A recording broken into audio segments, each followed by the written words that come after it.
Assalamualaikum warahmatullahi wabarakatuh. Nama saya Adam Dimas Alferizal. Saya dari kelas 10 MIPA 6. Saya akan menjelaskan tentang proses kedatangan bangsa Eropa ke Indonesia. Latar belakang masuknya penjajahan bangsa Eropa ke Indonesia. Proses penjajahan bangsa Eropa ke Indonesia dilatar belakangi oleh beberapa faktor, yaitu 1. Terciptanya kebijakan Gold, Glory, dan Gospel. Yang kedua, adanya perkembangan teknologi dan ilmu pengetahuan dalam hal navigasi dan geografi. Ketiga, politik merkantilisme, yakni praktik dan teori ekonomi yang dipromosikan lewat peraturan ekonomi pemerintah suatu negara untuk tujuan menambah kekuasaan negara dengan mengorbankan kekuatan nasional saingannya atau dominan di Eropa abad 16 ke abad ke-18. Yang keempat, penghentian perdagangan Asia dengan Eropa pada tahun 1453 karena hancurnya kota Konstantinopel.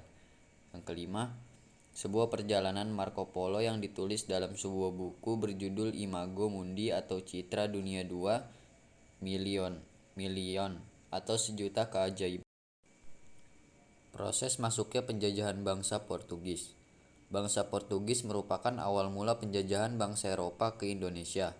Proses masuknya penjajahan bangsa Eropa ini dimulai pada tahun 1498. Pada tahun tersebut, bangsa Portugis sampai di India, khususnya di kota Kalkulata. Kemudian Portugis mendirikan sebuah kantor dagang di kota Goa pada tahun 1551. Setelah pendirian kantor tersebut, kemudian Portugis menjajah Malaka agar dapat dikuasai. Penjajahan bangsa Eropa tersebut tidak berhenti begitu saja, melainkan mereka melakukan hubungan dagang dengan wilayah Maluku yang merupakan penghasil rempah-rempah Indonesia. Pada tahun 1512, pihak Portugis mendarat di kota Maluku dengan jalur laut. Di wilayah tersebut terdapat beberapa kapal yang berlabuh dengan pimpinan Alfonso de Albuquerque. Proses masuknya penjajahan bangsa Spanyol. Penjajahan bangsa Eropa ke Indonesia selanjutnya dilakukan oleh bangsa Spanyol. Bangsa Spanyol mulai masuk di Maluku, khususnya di kota Tidore pada tahun 1521. Mereka kemudian bersinggah di wilayah Bacan maupun Jailolo. Pihak Spanyol tergolong ke dalam ekspedisi yang bernama Miguel Haines del Cano. Pihak Maluku menyambut baik kedatangan bangsa Spanyol karena saat itu Maluku sedang bermusuhan dengan bangsa Portugis yang dikenal penuh dengan tipu muslihat. Kedatangan Spanyol dianggap melanggar perjanjian monopoli antara Portugis dengan Maluku. Pelanggaran tersebut membuat bangsa-bangsa Portugis dan bangsa Spanyol bersaing untuk mendapatkan rempah-rempah dari Maluku. Maluku terbagi atas dua bagian, yaitu Ternate dan Tidore. Pada akhirnya Sultan Ternate memihak bangsa Portugis dan Sultan Tidore memihak bangsa Spanyol. Adanya pertentangan atau perbedaan sehingga bangsa Spanyol dan bangsa Portugis diselesaikan dengan cara perundingan Saragossa pada tahun 1592 dan menghasilkan perjanjian Saragossa yang berisi kesepakatan Spanyol dan Portugis.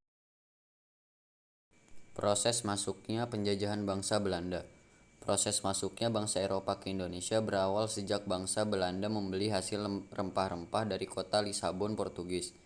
Bangsa Belanda kemudian melakukan pelayaran ke Indonesia pada tanggal April 1595 dengan 4 buah kapal yang dipimpin oleh Cornelis de Houtman maupun de Keyser. Faktor-faktor yang mempengaruhi datangnya bangsa Eropa. 1. Para pihak Eropa memiliki jiwa petualang sehingga menyukai penjelajahan antar samudra. Yang kedua, orang-orang Timur Tengah menguasai jalur pelayaran dan pusat perdagangan.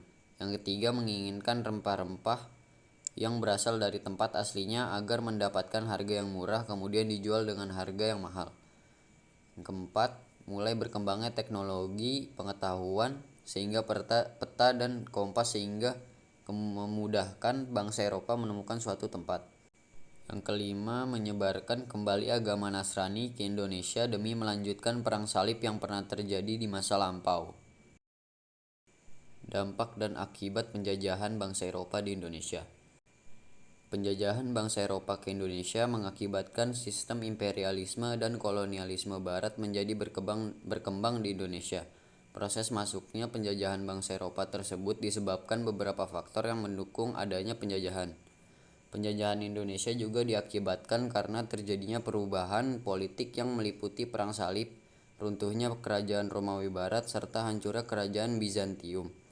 Tidak hanya bidang politik saja yang dipengaruhi, melainkan bidang ekonomi dan sosial juga berpengaruh, sehingga bangsa Eropa banyak menyebar di belahan dunia termasuk di Indonesia. Penjajahan bangsa Eropa tersebut diselesaikan dengan perjanjian Tordesillas antara bangsa Spanyol dan Portugis pada tahun 1534. Dalam perjanjian tersebut menjelaskan bahwa bangsa Spanyol merupakan bangsa jajahan Portugis dan Spanyol harus meninggalkan Maluku serta kembali ke Filipina. Penjajahan yang dilakukan oleh bangsa Eropa meninggalkan pengaruh kolonialisme serta imperialisme dalam bidang budaya, sosial, politik, maupun ekonomi di Indonesia. Sekian dari saya. Wassalamualaikum warahmatullahi wabarakatuh.